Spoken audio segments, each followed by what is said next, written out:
टूटती तृणमूल और बिखरता ममता का साम्राज्य।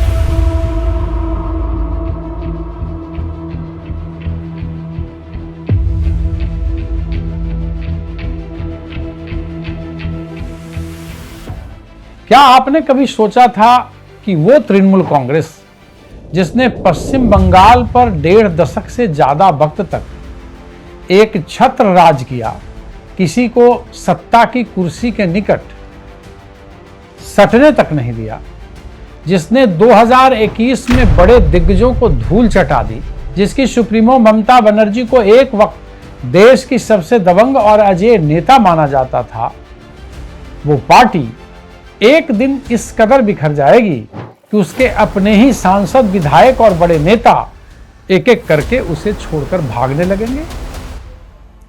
स्थिति यह होगी कि पार्टी में भगदड़ मच जाएगी, चाहे विधायकों की बात हो या फिर सांसदों की या राज्यसभा के सांसदों की, एक एक कर इस्तीफा दे रहे हैं। लेकिन यह सच साबित हो रहा है। 2026 के बंगाल विधानसभा चुनाव के नतीजों ने टीएमसी की चूलें हिला दी। ममता बुरी तरह मरमाहत है। बीजेपी ने 294 में से 207 सीटें जीतकर इतिहास रच दिया। टीएमसी महज 80 सीटों पर सिमट गई। इससे पहले दावे तो बड़े बड़े थे। और जब से यह जलजला आया है, तब से तृणमूल के अंदर जो तूफान आया है वो थमने का नाम नहीं ले रहा। तो आज इस पूरे ड्रामे को, इस पूरी उठापटक को, इस पूरी सियासी बर्बादी को हम समझेंगे तार दर तार, एक परत खोलकर हर परत को खोलेंगे।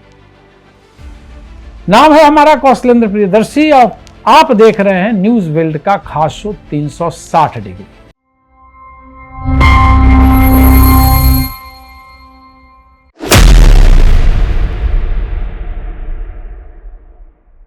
चलिए ममता का आशियाना कैसे बिखर रहा है इस पर नजर डालते हैं। 4 मई 2026 की शाम, याद कीजिए, बंगाल के चुनावी नतीजे आ चुके थे करीब करीब। टीएमसी के दफ्तरों में सन्नाटा था।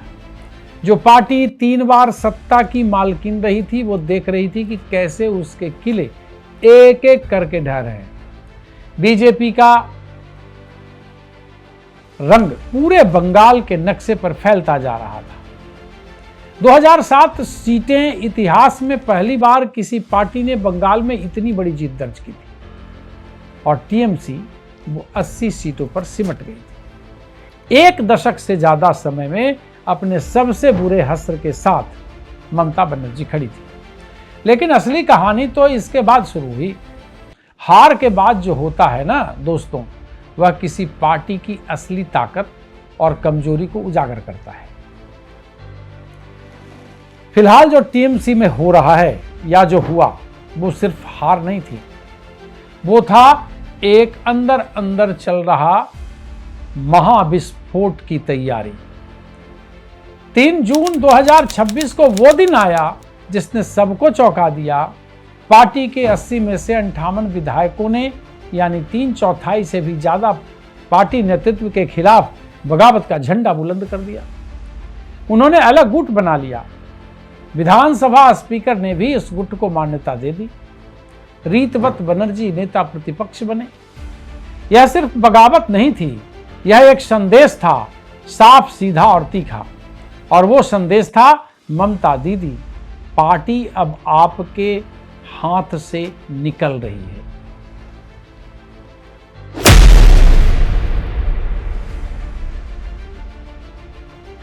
अब बात करते हैं एक ऐसे स्कैम की जिसने पार्टी को टुकड़ों में बांट दिया। जी हां, उसका नाम है सिग्नेचर स्कैम। वो घोटाला जिसने पार्टी को सीधे सीधे दो फाड़ कर दिया। अब जरा इस पूरे विवाद की जड़ तक जाइए कि कैसे उस स्कैम का असर आज तक जारी है और वो इफेक्ट कर रहा है। आखिर 58 विधायक एक साथ क्यों बगावत पर उतरे? इसके पीछे छुपा है एक ऐसा कांड जिसे आज की तारीख में सिग्नेचर स्कैम या फर्जी दस्तखत कांड कहा जा रहा है। हुआ यह कि बंगाल विधानसभा में विपक्ष के नेता का चुनाव होना था। टीएमसी नेतृत्व में शोभन देव चट्टोपाध्याय को इस पद के लिए चुना और उनके नामांकन पत्र में पार्टी के विधायकों के दस्तखत लिए गए। लेकिन जब दो विधायकों रीतवत बनर्जी और संदीपन साहा ने वो कागज देखे तो उनके होश ही उड़ गए। उनका आरोप था, ये हमारे दस्तखत नहीं है, ये जाली हैं, ये फर्जी हैं, और इस शिकायत की सुई सीधे जाकर रुकी अभिषेक बनर्जी पर। ममता के भतीजे टीएमसी के राष्ट्रीय महासचिव और वो शख्स जिसे पार्टी का सेकंड इन कमांड माना जाता था, निष्कासित विधायक संदीपन साहा ने मीडिया के सामने खुलकर कहा, इस पूरे फर्जीवाड़े के पीछे अभिषेक बनर्जी का हाथ है और यह आरोप लगाने वाले कोई बाहरी नहीं थे, यह टीएमसी के अपने विधायक सीआईडी क्रिमिनल इन्वेस्टिगेशन डिपार्टमेंट ने इस मामले में जांच शुरू की। सीधे अभिषेक बनर्जी के दरवाजे पर नोटिस लेकर पहुंची। जून 2026 में कलकत्ता हाईकोर्ट ने अभिषेक को शाम 6 बजे तक भवानी भवन सीआईडी मुख्यालय में पेश होने का आदेश दिया। हालांकि अदालत ने 3 हफ्तों तक कड़ी कार्रवाई पर रोक भी लगाई, लेकिन बात सिर्फ सीआईडी केस तक नहीं रुकी। इस सिग्नेचर स्कैम ने टीएमसी को दो खेमों में बांट दिया, यानी पार्टी दो फाड़ हुई। एक तरफ ममता दीदी के वफादार तो दूसरी तरफ अभिषेक के विरोधी, और इन दोनों खेमों के बीच अब खुली जंग थी।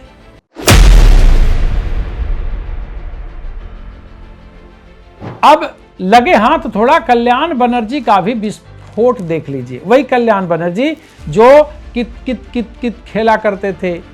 लोकसभा चुनाव 2024 के बाद जब उनका भाषण हो रहा था तो वो कित करके लोकप्रिय हो गए थे। तो अब कल्याण बनर्जी ने भी विस्फोट किया है। सोचिए उस दृश्य को, जरा सा थोड़ा पीछे चलते हैं कि पार्टी का एक वरिष्ठ सांसद जिसने दशकों तक ममता बनर्जी की छाया में काम किया, कैमरे के सामने आकर यह कह दे कि ममता दीदी को तय करना होगा कि वो मेरे साथ है या अभिषेक बनर्जी के साथ। यह बात कही टीएमसी सांसद कल्याण बनर्जी ने, और यह कोई फुसफुसाहट नहीं थी, यह एक खुली चुनौती थी।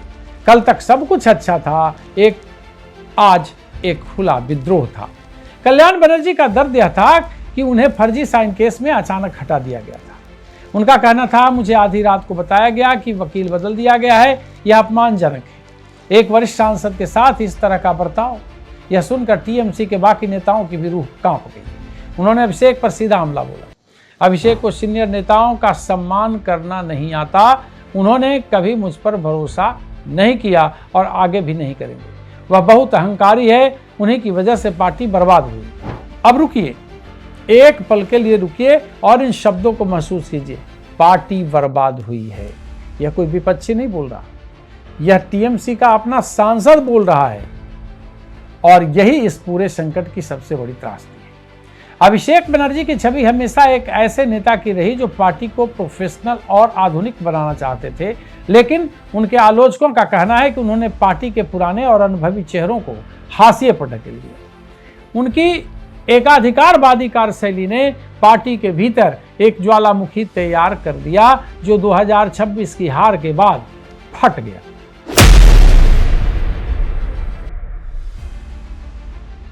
चार दिनों में 3 राज्यसभा सांसदों ने इस्तीफा दे दिया। टूट की सुनामी जारी है लोकसभा के टीएमसी ग्रुप में भी और राज्यसभा के टीएमसी ग्रुप में भी। अब आते हैं उस सिलसिले पर जिसने पूरे देश को चौंका दिया। सिर्फ 4 दिनों में टीएमसी के 3 राज्यसभा सांसदों ने इस्तीफा दे दिया। 8 जून 2026 सुखेंदु शेखर राय राज्यसभा सदस्यता और पार्टी दोनों छोड़ दी। 10 जून 2026 सुष्मिता देव, उन्होंने भी टीएमसी को अलविदा कह दिया। 11 जून 2026 प्रकाश चिक बड़ाइक इस्तीफे के बाद उन्होंने साफ कहा कि पश्चिम बंगाल में लोगों का फैसला बीजेपी के पक्ष में था। मेरे अपने चुनाव क्षेत्र में हम एक भी सीट नहीं जीत पाए। इस जनादेश को देखते हुए मुझे लगा कि पद पर बने रहना ठीक नहीं। और जाते जाते एक रहस्यमय बात भी कह दी, मैं अभी बूढ़ा नहीं हुआ, आगे समय बताएगा। सोचिए, इस वाक्य को समय बताएगा। थोड़ा जोर पकड़िए। इसका मतलब क्या है? क्या वे किसी नई राजनीतिक पारी की तैयारी में हैं क्या किसी और पार्टी का दरवाजा उनके लिए पहले से खुला हुआ है? लेकिन बड़ा धमाका तो 8 जून को ही हो चुका था। उस दिन टीएमसी के लोकसभा के 28 में से 20 सांसदों ने एनडीए सरकार को समर्थन देने का फैसला किया और लोकसभा स्पीकर ओम बिरला को पत्र लिखकर अलग संसदीय ब्लॉक की मांग कर काकोली घोष दस्तीदार इस बागी गुट का चेहरा बने। यानी कुल हिसाब लगाइए तो लोकसभा में 28 में से 20, राज्यसभा में 13 में से 3 का इस्तीफा, विधानसभा में 80 में से 58 विधायक अलग गुट में कुल मिलाकर 23 सांसद छूट चुके हैं। यह सिर्फ एक पार्टी की टूट नहीं है, यह एक राजनीतिक युग का अंत है। जी हां, उसका नाम है ममता युग, ममता बनर्जी युग। जी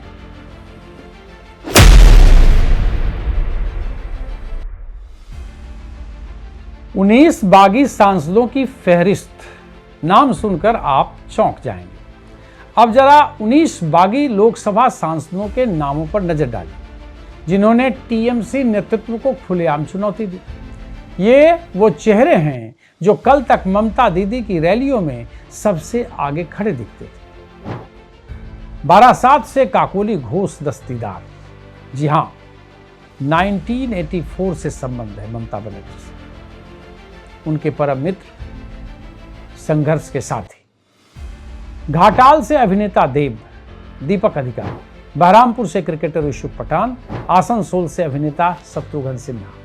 लेकिन शत्रुघ्न सिन्हा का आज बयान आया है कि मैं दीदी के साथ। जादवपुर से अभिनेत्री सायनी घोष, अभी तक पूरी तरह बयान सामने नहीं आया। बीरभूम से शताब्दी राय, हुगली से रचना बनर्जी। यह सिर्फ नाम नहीं है, यह टीएमसी की वो स्टार पहचान है जिस पर ममता दीदी ने हमेशा गर्व किया। और इनमें शामिल हैं शत्रुघ्न सिन्हा जो खुद टीएमसी के सांसद हैं। लेकिन मैं बता रहा हूं, शत्रुघ्न सिन्हा का भी बयान आया है जिसमें उन्होंने साफ कहा है कि हम अभी ममता के साथ हैं। सबसे बड़ा सवाल है कि पीएम नरेंद्र मोदी को उनके 12 साल का कार्य पूरा करने पर ये तमाम लोगों ने बधाई दी और उन्हें देश और समाज का मार्गदर्शक बताया है। उसमें शत्रुघ्न सिन्हा, यह कोई सामान्य बात नहीं है, यह एक संकेत है, एक स्पष्ट और साफ संकेत। जब टीएमसी के अपने सांसद बीजेपी के पीएम को इस तरह से सराह रहे हैं तो यह समझ लीजिए पार्टी के भीतर की खाई कितनी गहरी हो चुकी है।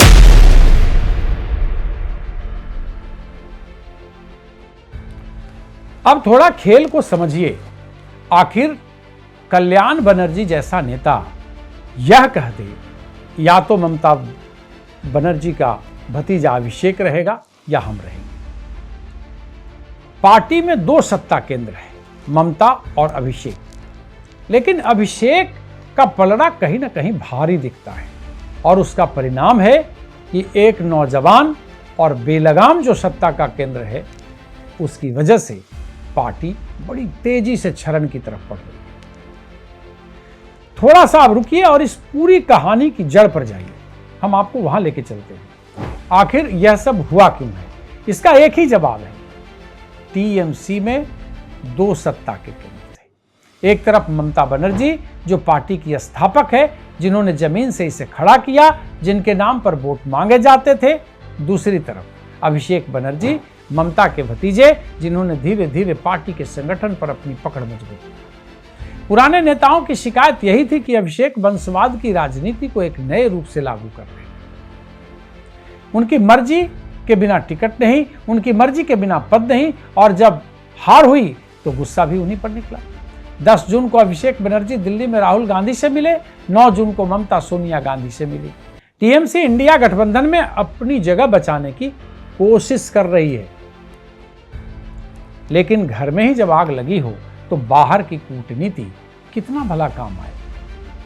और यह आग अभी और भड़कने वाली है। ममता ने पार्टी की सभी संगठनात्मक इकाइयों को तत्काल प्रभाव से भंग कर दिया। यह एक ऐसा कदम है जो बताता है कि खुद ममता को भी पता नहीं कि पार्टी के भीतर कितने घुन लग चुके हैं। हालांकि समझ तो चुकी हैं, इसमें कहीं कोई शक नहीं। ममता मर्माहत हैं और जिस तरीके से उनके अपने लोग उनके साथ कर रहे हैं और परिणाम जो सामने आ रहा है वह ममता के लिए आप कह लें, सियासत की भाषा में आप कह सकते हैं कि बहुत ही बड़ा संकट है, संकट का समय है। हालांकि दूसरी तरफ से सोनिया गांधी या कांग्रेस के आला नेताओं की तरफ से उन्हें मर्ज कर लेने की भी सलाह दी जा रही है और आप राष्ट्रीय उपाध्यक्ष बन जाएंगे।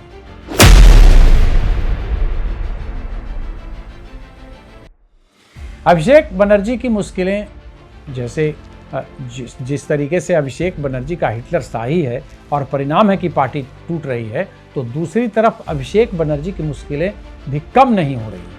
अब कानूनी मोर्चे पर भी बुरी तरह अभिषेक बनर्जी घिरते नजर आ रहे हैं। सीआईडी की टीम उनके घर तक पहुंच जाती है। जो सिग्नेचर स्कैम की बात हमने पहले कही थी, नोटिस पर नोटिस आए। उन्होंने बीमारी का हवाला देकर 15 दिन का समय मांगा, लेकिन कलकत्ता हाईकोर्ट ने कहा ठीक है, कड़ी कार्रवाई पर रोक लगाते हैं। लेकिन शाम 6 बजे तक सीआईडी के सामने पेश होना पड़ा। 11 जून की शाम अभिषेक बनर्जी दोपहर 4 बजे दिल्ली से कोलकाता पहुंचे।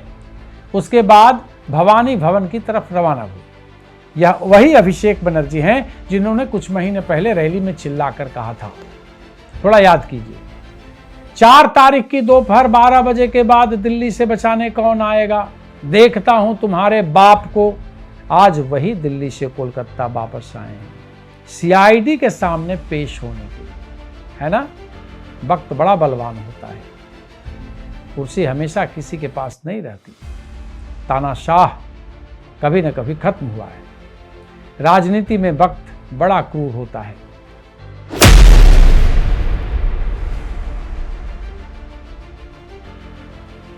कल के दबंग आज सिर्फ सवालों के कटघरे में होते हैं और अभिषेक बनर्जी के साथ कुछ अलग नहीं, बस यही हो रहा है। हालांकि दूसरी तरफ बंगाल में जो हिंसा है, जो बंगाल की राजनीति का रक्तरंजित चरित्र है, वो भी जारी है। हालांकि ऐसा होना नहीं चाहिए। भारतीय जनता पार्टी को भी इस पर कमांड करना चाहिए, रोक लगाना चाहिए, नियंत्रण करना चाहिए। बंगाल में हिंसा का दौर जारी है। आप कह सकते हैं हार के बाद बौखलाहट भी है।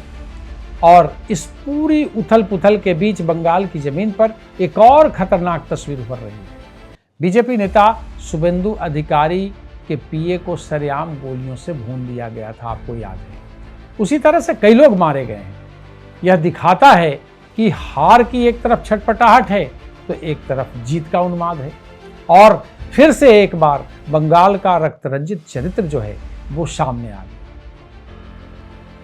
अब तो शुभेंदु अधिकारी के पास पावर आ गया, प्रशासन उनके पास है, जरूरत इच्छा शक्ति की है और कैसे हम कानून के ताकत का इस्तेमाल करें। हालांकि सत्ता बदलने के साथ साथ बंगाल का मिजाज भी धीरे धीरे बदलने लगा है और परिणाम देखिए कि बंगाल का मिजाज बदला तो अब सीधे भारतीय जनता पार्टी पर यह भी आरोप लग रहा है कि आप हमारी पार्टी को तोड़ रहे हैं।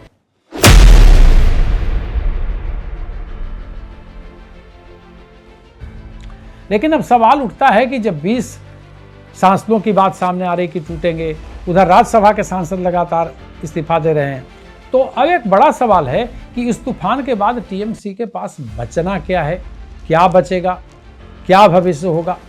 लोकसभा में जो टीएमसी सांसद अभी ममता के साथ हैं उनमें कीर्ति आजाद, सौगत राय, प्रसून बनर्जी की बात आ रही है सामने, लेकिन प्रसून बनर्जी ने भी बगावत कर दिया है। सुदीप बंदोपाध्याय, महुआ मोइत्रा, कल्याण बनर्जी और सजदा अहमद जैसे नाम हैं। यानी 28 में से करीब 8-9 सांसद, और वो भी कब तक साथ रहेंगे यह कहना मुश्किल है। कल्याण बनर्जी ने भी घोषणा कर दी है। इधर टीएमसी सांसद प्रतिमा मंडल ने सफाई दी कि मैं एनडीए में नहीं जा रही, मैं टीएमसी के साथ हूं और 2029 तक रहूंगे। लेकिन जब सफाई देने की नौबत आ जाए तो समझ जाइए शक तो उठ ही चुका है। ममता बनर्जी के सामने आज सबसे बड़ी चुनौती यह है कि वो किसे बचाएं, पार्टी को या अभिषेक को, क्योंकि अब यह साफ हो गया कि टीएमसी के बड़े हिस्से के लिए अभिषेक ही वो कारण है जिसकी वजह से पार्टी यहां तक पहुंची। और जब तक यह 2 सत्ता केंद्र की समस्या हल नहीं होगी तब तक टूट नहीं थमेगी। हर कीमत पर अभिषेक से ममता को अपने भतीजे से कमान वापस लेना होगा। और आखिरी बात, एक युग का अंत तो हुआ ही, इसमें कहीं कोई शक नहीं।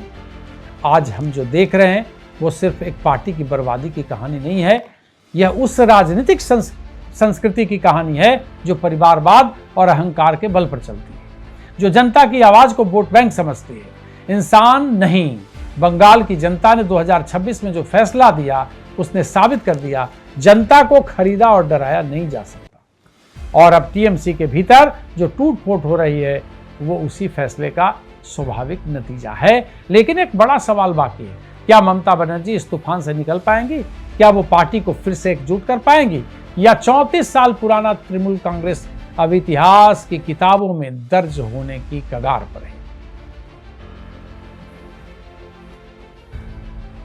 इसका जवाब तो वक्त देगा, लेकिन अभी के लिए बंगाल की सियासत में जो खेल चल रहा है वह देश की राजनीति को एक नई दिशा देने वाला है। चलिए फिर 360 डिग्री में किसी मुद्दे पर आपसे बात करेंगे। इस वीडियो को शेयर कीजिए, कमेंट में अपनी राय दीजिए, और हाँ, मिलते हैं अगले और बड़े एपिसोड में एक और बड़े खुलासे के साथ। तब तक के लिए अपना ख्याल रखिए। नमस्कार।